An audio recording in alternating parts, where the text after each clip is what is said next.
Targino, da cidade de Uberaba, Minas Gerais. Certo. Boa noite. Seria condenável aos olhos de Deus fazer uso de substâncias ditas como drogas, sejam lícitas ou ilícitas, com equilíbrio? Aí onde está. Nessa semana, Eugênia Aspásia, pela primeira vez, foi radical sobre o assunto. Ela disse que é incompatível, ela disse que é fora de negociação. Qualquer droga, lícita ou ilícita, com trabalhos mediúnicos sérios. Ela nunca falou assim de forma tão direta. É interessante notar que todas as pessoas que começam uma atividade espiritual mais intensivamente, elas se afastam. Naturalmente, se a gente pedir, nós nunca pedimos, olha, pare de fumar, pare de beber, as pessoas vão naturalmente se afastando da ingestão de alcoólicos, porque existe uma campanha ferrenha em torno, por exemplo, do combate, do consumo de maconha e de quaisquer outras drogas ilícitas, e às vezes tolices bem grandes. Por exemplo, já vamos chegar à questão, estamos contornando, né? Circunambulando, como dizia Jung. Isso aqui é um reloginho para não perder o tempo. E, curiosamente, a pessoa vai trocando, como disse Jung, fazia o trocadilho das duas palavras em latim, spiritus e spiritum. A pessoa vai para o álcool porque falta espírito, falta Deus. Precisa entrar em transe, estado alterado de consciência, porque ela, na verdade, está sem viver estados alterados de consciência de forma construtiva. De um modo geral, nós nunca apresentamos isso. Ela ainda não disse que a pessoa vai ser desligada de uma reunião mediúnica se fizer consumo de bebida alcoólica. Mas observem o preconceito comercial. Também nessa semana, Eugênia tomou a iniciativa, Eugênia Aspásia, o guia espiritual da instituição, de trazer um assunto que foi ventilado recentemente sobre o uso de enxaguatórios bucais. Eu conhecia essa informação dessas pesquisas que falam de que nós não podemos usar os enxaguantes bucais todos os dias, porque existe uma flora bacteriana característica da boca, os odontólogos aqui que o saibam. E um deles ficou preocupado, nos procurou, mas e aí como é que faz? Porque, num certo momento, eu fui levado pelos espíritos a falar de uma outra pesquisa, porque vocês sabem que pesquisa científica, existem controvérsias das pesquisas científicas. Se existem pesquisas científicas que se contradizem pelo mesmo que diz respeito ao efeito buscado, sobremaneira em tratamentos psicofármacos. Quando se faz uma terapia psicofarmacológica, também Eugênia Aspásia, que é uma mentora transdisciplinar, disse: todo trabalho de terapia psicofarmacológica, e mais do que isso, a anamnese, diagnóstico e, portanto, depois de fazer esse diagnóstico, a prescrição da terapia implica uma avaliação de custo-benefício entre o efeito terapêutico buscado e o efeito colateral inexorável. Sempre há um prejuízo. Então, o médico ou um profissional de saúde, um odontólogo pode fazer uso, às vezes, não é, faz prescrições. Enfermeiros já são autorizados hoje a isso. Enfermeiras, médicas, odontólogas sempre flexionam o feminino quando não fizer, por questão de facilitar a fala. E a pessoa, por exemplo, vai sofrer um ataque e, por isso, nós temos que ter muito cuidado com as excessivas especializações da nossa época, porque, então, o odontólogo, que é o médico de boca, vai pensar apenas na boca, o médico especialista, livremente. Há vários países do mundo em que odontólogos fazem uma especialização em odontologia depois de se graduarem em medicina, né? No Brasil é que a distinção, é bom que haja, porque é uma área tão diferente como a fisioterapia. A fisioterapia foi, no passado, uma especialidade temos aqui as professoras da área, foi uma especialidade da medicina. Pessoas graduavam em medicina depois. A tendência do conhecimento humano é ficar tão extenso, duplicando a cada 4 anos, autores que falam que duplica a quantidade de conhecimento produzido a cada 2 anos, que nós vamos subdividindo as áreas do saber. E aí o problema é da desconexão com a origem. O organismo, a palavra já diz, é um sistema só. E o especialista acaba ficando alienado do resto do corpo. Ou nas escolas de medicina, como se fala, né? Em inglês, as escolas, aqui em português perdeu muito essa conotação. Existe escola de pensamento, né? Eu citei ontem um psiquiatra brilhante. né? É bom citar pessoas vivas, né? E eu tive dificuldade de me recordar na hora. Robert Waldinger. Ele nasceu em 1951 e ele é professor da Harvard Medical School. Ele é psiquiatra, psicanalista e também sacerdote zen budista. Então, um cara super cabeça, né? Muito bem. E ele é responsável, quarto, pela condução de um dos mais considerados, das pesquisas mais antigas existentes em ação, e na área da felicidade, do bem-estar humano, ou humanos, a felicidade e o bem-estar humanos, podia ser só o bem-estar humano, de uma forma genérica. O mais antigo, 75 anos, e continua. E ele descobriu o que traz saúde para o cérebro, porque ele desligou. Quando eu citei esse especialista, eu falava que ele separava o cérebro do corpo, isso é coisa de médico, mais do que de médico psiquiatra. O cérebro, não só do corpo, mas do cérebro, como se o cérebro não fizesse parte do corpo. Ele nasceu, sim, eu disse que, né, que ele nasceu em 51 e está encarnado, espero que fique muito tempo, que é um homem ilustrado e consciencioso. O que, fazendo parênteses então para o que ele disse que citei ontem, o que mais fazia antever, analisando-se a pesquisa qualitativa que se fazia, com entrevistas longas, com cada um dos mais de 700 participantes dessa pesquisa, 60 ainda estão vivos hoje, encarnados, vivos na matéria, 60 dos originais 700 e tantos, na casa de final de 80, 90 anos.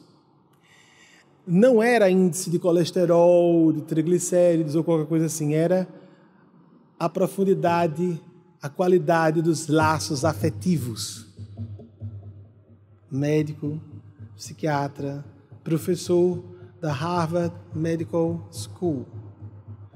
A gente tem que parar de alienação. Sim, voltando.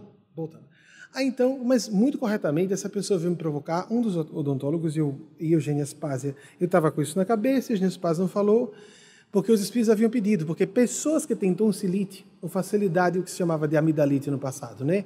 Que as amígdalas agora são chamadas de tonsilas. É correta essa mudança? Porque está se nivelando internacionalmente.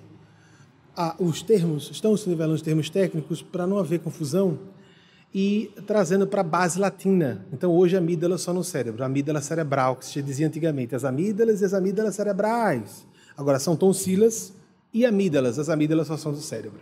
Uma parte importante da parte emocional, uma parte significativa do campo emocional relacionado à neurofisiologia humana, as amígdalas. Voltando às tonsilas. Para quem tem facilidade a ter tonsilites, um dos espíritos me diz, tonsilites é em inglês, né? Então, a tonsilite, que é a inflamação das tonsilas, né, é uma região muito ampla da faringe, que a pessoa ingerisse um golinho do restante do enxaguatório, do enxaguante bucal. Aí, então, esse companheiro de odontologia, muito correto, uma pessoa da casa, maminho, eu quero saber um pouco mais sobre isso, porque a informação que a gente tem, eu disse, eu conheço isso também, de que é ruim, tem aí a flora bacteriana da boca, porque a flora bacteriana da boca, do estômago, própria do estômago, a própria dos intestinos, o microbioma que é considerado hoje, por isso os intestinos são chamados segundo cérebro. Aí um espírito brincou e disse, é bom que a gente transforme os intestinos no segundo cérebro, não o cérebro em um segundo intestino. Porque tem gente que faz fezes pela cabeça, não é? E não querem dizer de burrice, não. Burrice é coisa boa porque a pessoa não é culpável. A gente se irrita com pessoa com pouca inteligência, e isso é falta de inteligência que se irrita. Não é lógico? Se a pessoa não tem inteligência, eu não posso me irritar por falta de inteligência dela. Burro sou eu que espero que a pessoa que não tem inteligência haja com inteligência. Tem um distúrbio aí. E generalizado isso aí. O problema é a pessoa fazer fezes morais. Criar racionalizações justificativas para suas malandragens. E isso é bem humano e bem comum. Ego humano, né? Se a gente relaxa, a malandragem chega. A malandragem se instala. E malandragem em vários graus até o crime. E há crimes que não são combinados em lei, mas nossa consciência acusa. Isso não é correto. E não ter consciência, a gente pensa logo, não é? As escolas de psicologia trabalham para a pessoa não ter culpa, e a gente fica achando que toda culpa é ruim, então a gente começa a desenvolver uma espécie de psicopatia ou sociopatia generalizada. Porque o termo mais comum, corrente, é sociopatia, não psicopatia. Porque é um distúrbio na relação social. É um distúrbio interno, mas que diz respeito aos relacionamentos interpessoais. Não ter empatia. não conseguir sentir com o outro. Então a pessoa não sente culpa. Pronto, o que for, não foi. Como um psicopata me disse em consultório uma vez. Se eu piso no pé de alguém, eu não sentia dor. Mas nesses termos mesmo. E eu passei um tempo assim, para voltar a mim, né? Vou ter meu eixo para dizer alguma coisa sem ser um destempero para esse rapaz. Isso foi no início da década passada, não tinha experiência de hoje. Voltando. Então, como foi que Eugênia Spazia provocou o assunto? Não há nenhuma pesquisa falando, isso foi publicado, documentado, acompanhei essa documentação, o alerta, cuidado com os enxaguatórios bucais. Isso vocês sabem que publicidade e propaganda, e lamentavelmente certos órgãos de imprensa são manipulados por essas forças. Órgãos até de publicação científica. Aí o que aconteceu? Cuidado com os enxaguatórios bucais, dizer fauna.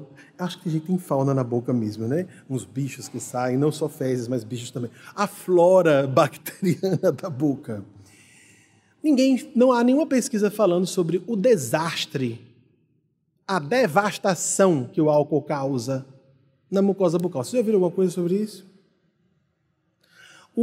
Isso já existe. O que o álcool, só 4 a 5 taças de vinho que fazem os próprios pesquisadores ficar assustados, eram médicos. No microbioma, 4, 5 taças de vinho arrebentam 80% do sistema imunológico humano está nos intestinos. Aí a gente chama a pessoa de maconheira. Está errado utilizar maconha? Claro que está errado, gente. Nós devemos ter experiências psicogênicas que não impliquem o uso de agentes externos psicogênicos, químicos. Eugênio diz que no futuro, elementos psicodélicos serão utilizados para pessoas que não conseguem viver estados atrás de consciência, assim como a gente passa psicofármacos para pessoas com doenças mentais. Mas que não será necessário. Então, o que ela disse? A pessoa tem que fazer um cálculo. É claro que o uso do enxaguante ou enxaguatório bucal elimina, se for muito sistemático, a flora bacteriana, sem dúvida. Ela falou até sobre refrigerantes. Alguma pesquisa sobre refrigerantes? Mas o pessoal ataca para danar um refrigerante. Eu vou citar porque não tenho participação, né? Nem consumo, porque não faz muito mal ao estômago. Eu tenho gastrite crônica, não posso. Então, Coca-Cola. Mas o que se fala de Coca-Cola? Mas dever-se-ia, vamos falar mais elegante, que é o correto aqui. Dever-se-ia falar do álcool com gosto que se fala da Coca-Cola, porque o álcool é muito mais lesivo ao corpo, ao cérebro e às vidas e familiares, aos acidentes automobilísticos causados, aos crimes perpetrados depois que a pessoa está alcoolizada e bloqueia os centros de censura e faz o que quer, diz o que pensa e blá, blá, blá, blá, blá, blá. Sem avaliação moral apropriada, porque são os centros mais nobres do cérebro e são bloqueados com o álcool. A pessoa pensa que está completamente bem, ela jura que está bem, e ela já está perdendo a habilidade psicomotora, por exemplo, sem notar, e a avaliação mais judiciosa desenvolvida pelos lóbulos frontais. Mas a gente brinca à vontade para condenar Coca-Cola, enxaguante bucal. Pesquisa para essa. Aí a gente se desvia. Eu não uso enxaguante bucal. E encho a cara todo dia, ou toda semana. E aí a pessoa faz a massagem na consciência. Não resolve. Vamos ser científicos mesmo nisso tudo? Aí o que é que ela disse? Nós recomendamos, como os autores que fizeram esse estudo, para quem tem a tendência à tonsilite. Porque existe um cálculo de risco. Há um efeito negativo, que é o ataque à flora microbiana própria da boca, da mucosa bucal, mas o benefício é maior por causa das infecções grandes que acontecem nessa região de filtragem, que é a tonsila, essa região das tonsilas, né? De forma genérica. Fiquemos atentos a as falas científicas que mas vão ser uma visão geral sobre o corpo humano, sobre quem somos. Não só o corpo, mas o corpo, a mente, o espírito. Ele mudando de um assunto para outro, de alhos para bugalhos, né? Eles querem que eu fale isso, então vai. Da primeira transmissão telegráfica do mundo, que aconteceu em 1844. Imaginem, 1844. A gente não tem noção direito do que seja isso. e fala telégrafo, só telégrafo, só telégrafo. Gente, as saias balão, aquela estrutura de arame debaixo das saias, as mulheres apertadas com espartilho. Para encerrar, Temístocles, um dos médicos do grupo está aqui. Fala dos antibióticos.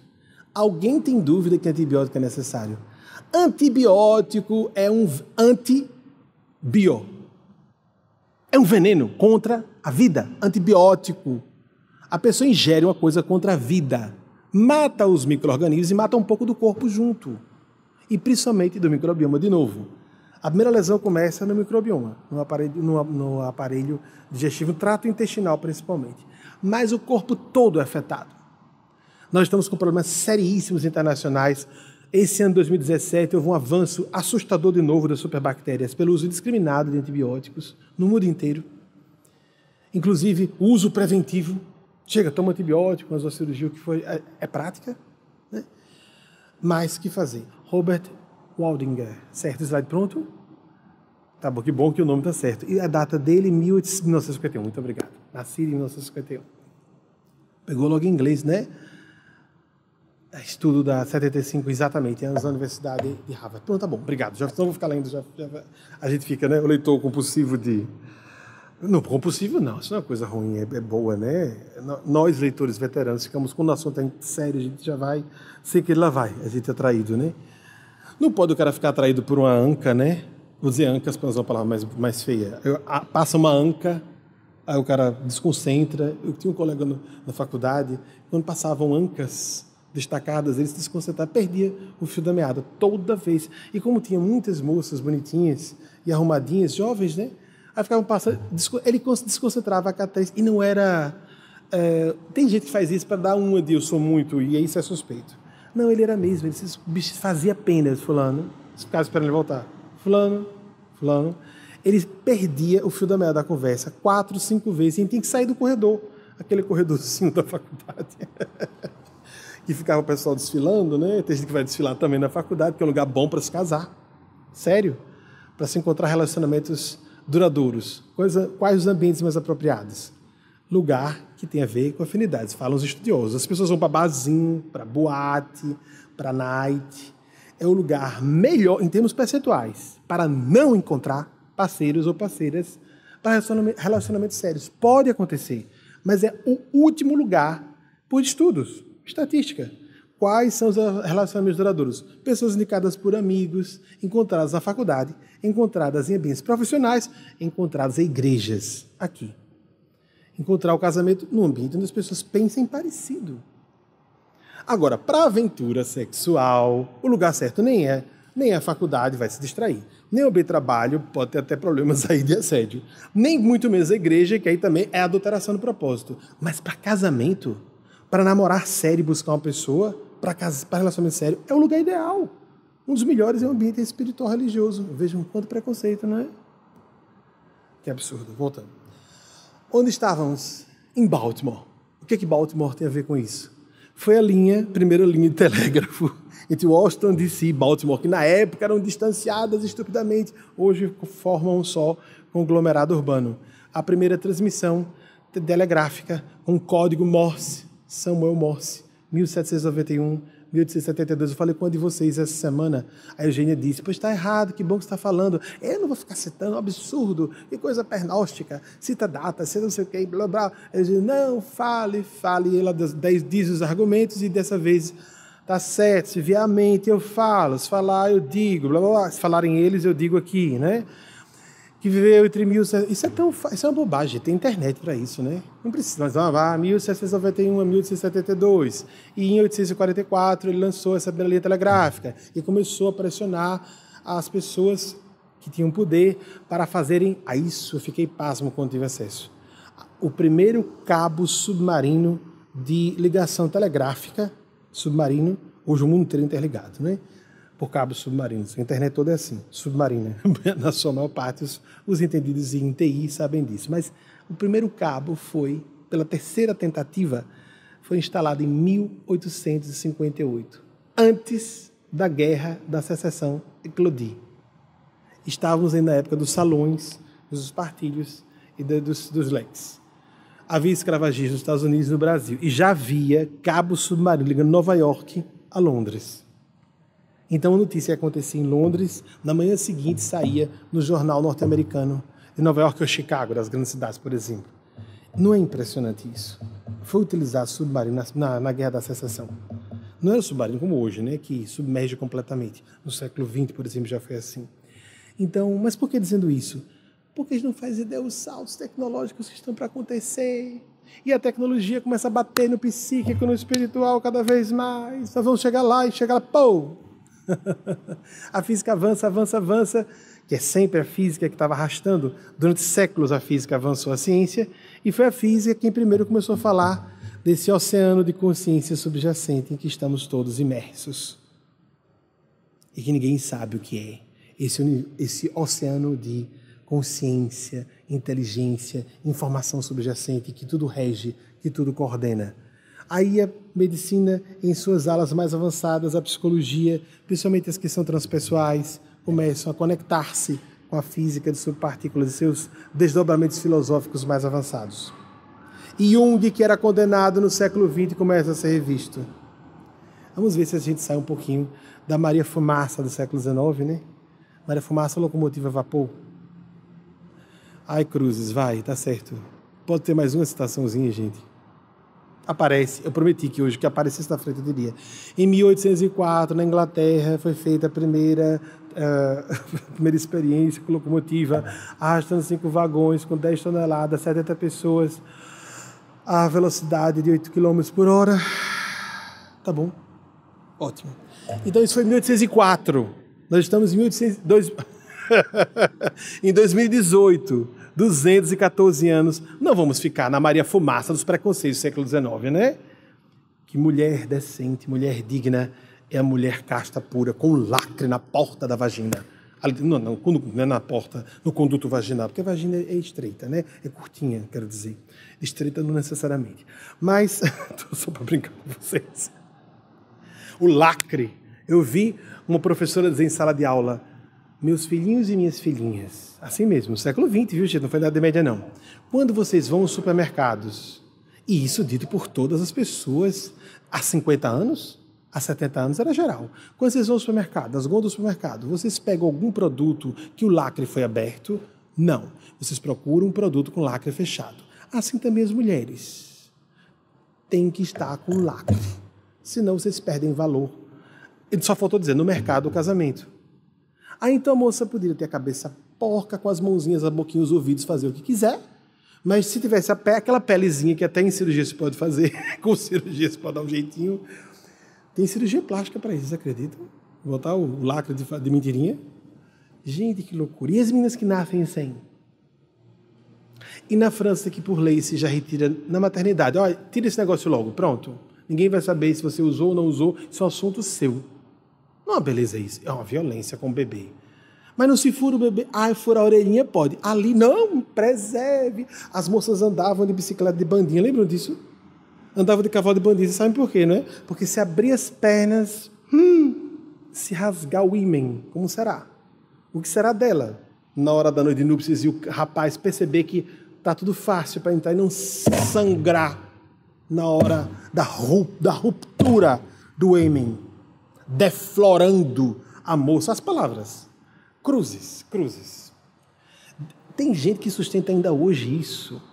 Isso é uma analogia pobre de tantos horrores que até hoje, em nome dos bons costumes, das boas tradições, são mantidos. Nós temos que respeitar o passado no que ele tem de bom, mas também acusar o que haja de hipócrita e farisaico, como Jesus tão fortemente falou, quando nós somos tocados por essas experiências mais dolorosas de preconceito. Ficar contritos, a gente fala de contristar. Ficar triste, contristar, ficar contrito. A contrição é bom, é uma coisa boa. É bom e é uma coisa boa, porque nós estamos mais, alegria demais, euforia demais, tudo que nos leva aos excessos emocionais são estados de lucidez afetada. Nós não estamos enxergando as coisas como elas realmente são. Emoção intensa não é sentimento profundo, muito menos percepção intelectual justa e fiel da realidade. Então, desculpem um susto sobre a questão do álcool, mas é verdade. As drogas psicodélicas existem, as diversas drogas psicogênicas. E quando a Eugênia falou, ela distinguiu, por exemplo, eu consumo café todos os dias, além de alguns medicamentos, que todos os que são da maturidade, no meu caso, sedentário. Toda pessoa de trabalho público ou mediunidade vive doente, né? Bem, além dos remédios, mas assim, de drogas que eu ingiro, não gostava de tomar café. Mas quando inúmeras pesquisas científicas pipocaram no mundo inteiro, falando dos inúmeros benefícios cognitivos, inclusive para retardar ou diminuir a probabilidade de surgimento de doenças degenerativas cerebrais, tudo relacionado ao café, ganhos cognitivos de memória e concentração, blá, blá, blá, concentração menos, mas ganhos de memória, ganhos de o QI, porque a pessoa fica mais acesa. Lá onde existe a entrada nos neurônios para outros neurotransmissores, a cafeína encaixa e deixa a pessoa acesa. Tem que haver cuidado com isso aí. Mas a cafeína, ela dizendo, como é que a gente vai distinguir o que pode ingerir e não? Ela falou, droga comestível. Droga comestível. Aí eu voltei um belo dia e resolvi pesquisar. Simplesmente há estudos bastante, como é que eu posso dizer, conclusivos, de que a cafeína, vocês sabem que as drogas são metabolizadas, isso é domínio público, né? Não precisa ser da área de saúde. As drogas todas, remédios, álcool, qualquer coisa, são metabolizadas no fígado. A cafeína faz bem ao fígado. É um elemento, é uma substância que trata o fígado. Só para dar uma ideia de como a cafeína está fora desse circuito. E eu, por exemplo, tomo sem prazer, que tem pessoas que gostam, né? Mas eu não vi um café e no passado, apesar de fazer mal, mas eu tomo. Faz mal um pouco ao estômago, sim. Isso é indiscutível. Mas os ganhos para o cérebro, só falar em ganho para o cérebro, eu vou em qualquer negócio. Quem disser ganho para o cérebro, não é droga, eu vou. E a cafeína dá ganho para o cérebro. Ótimo, vamos. Né? Sem acontecer o que se faz nos Estados Unidos. Jovens estão usando substâncias psicofarmacológicas, estudantes de universidade, para melhorarem um ganho cerebral. Que perigo! Está uma prática. Eu não sei se no Brasil está tão comum como está lá. Usarem-se drogas para melhorar o desempenho nas provas, etc. Como se a gente pudesse brincar com a neurofisiologia cerebral. Medicamentos para pessoas com distúrbios na neurofisiologia são utilizados por pessoas saudáveis e isso vai trazer consequências destrutivas para elas. Elas são jovens hoje, mas em 10 anos de uso de psicofármacos, elas vão parar depois? Droga da inteligência, vamos estudar, trabalhar, vamos nos disciplinar, não vamos buscar atalhos, vamos buscar os caminhos do fluxo, que indica muitas vezes o fluxo da vontade de Deus, o esforço de sair da zona de conforto. E não a base de pílulas resolver o que não é por pílula, e sim por consciência, foco disciplinar nos nossos objetivos, e sempre com o filtro da decência, da moralidade, segundo o que nossa consciência aponta, mais do que os costumes pedem ou do que a lei exige. Isso é mínimo. Porque os costumes podem ser imorais e até a lei pode ser imoral. Tanto é que existe a sentença contra a legem, que gera jurisprudência, que gera lei pela jurisprudência, tem força de lei, por conta de a pessoa estar seguindo, um magistrado pode fazer um bom embasamento de seu veredito, nos princípios gerais de direito, o que for, citando autores, etc., e dizer, apesar da lei dizer isso, eu faço minha avaliação nesse outro sentido e ponto final. Se a pessoa discordar, procure instâncias superiores. Mas o juiz segue sua consciência. Tem todo o direito de julgar contra a lei até. Tem a expressão latina para isso. Então, é bem estudada e aceita pelos grandes estudiosos do direito, que é a sentença contra legem, contra a lei em latim.